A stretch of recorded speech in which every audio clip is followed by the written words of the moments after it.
எங்க பண்ண முடியாது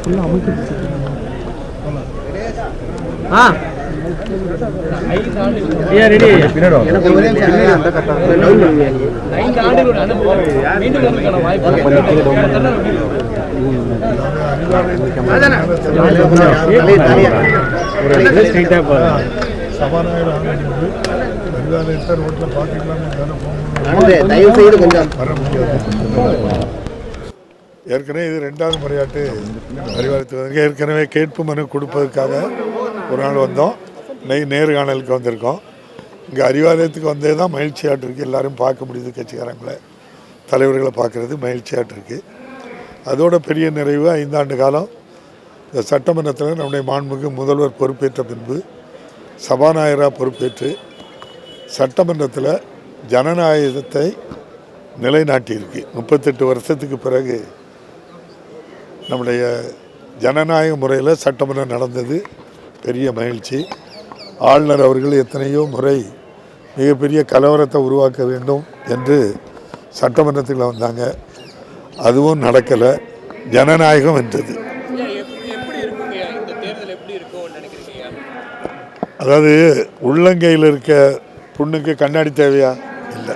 தமிழ்நாடு முழுவதும் தேர்தல் எப்போ வரும்னு காத்திருக்காங்க.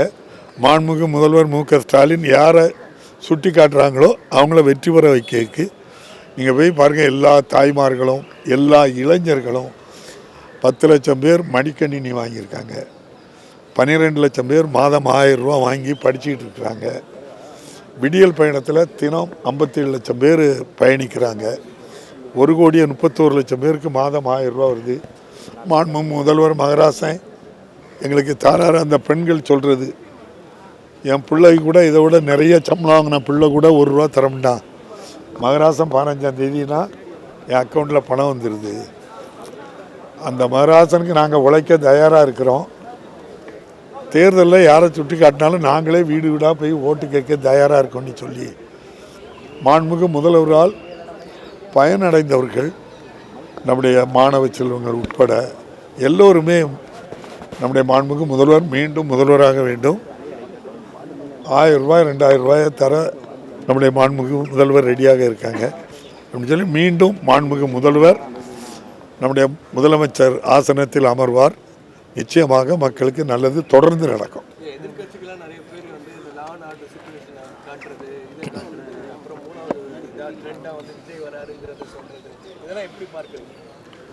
சட்டம் ஒழுங்கு தமிழ்நாட்டில் சிறப்பாக இருக்கிறதுனால தான் வெளிநாடுகளிலிருந்து நிறைய நிதி வந்திருக்கு. பல லட்சம் பேருக்கு வேலை வாய்ப்பை கொடுக்கக்கூடிய மாநிலம் தமிழ்நாடு.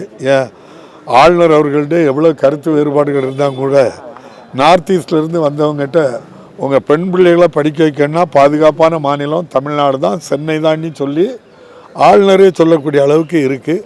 அங்கொன்றும் இங்கொன்றும் தனிப்பட்ட முறையில் அவங்களுடைய பகையை ஏற்படுகின்ற ஏதேதும் குற்றச் செயல்களுக்கு மாண்புமிகு முதல்வர் தண்டனை உடனடியாக உண்மையான குற்றவாளிகளை கைது செய்து தண்டனை கொடுக்குறார்.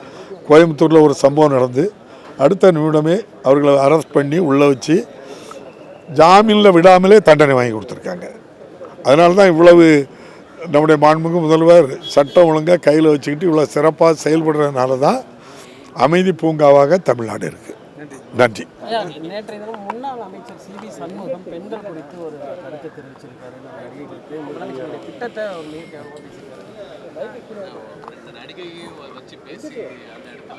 இல்லாத அவங்களுடைய தராதரத்தை காட்டுது. நன்றி.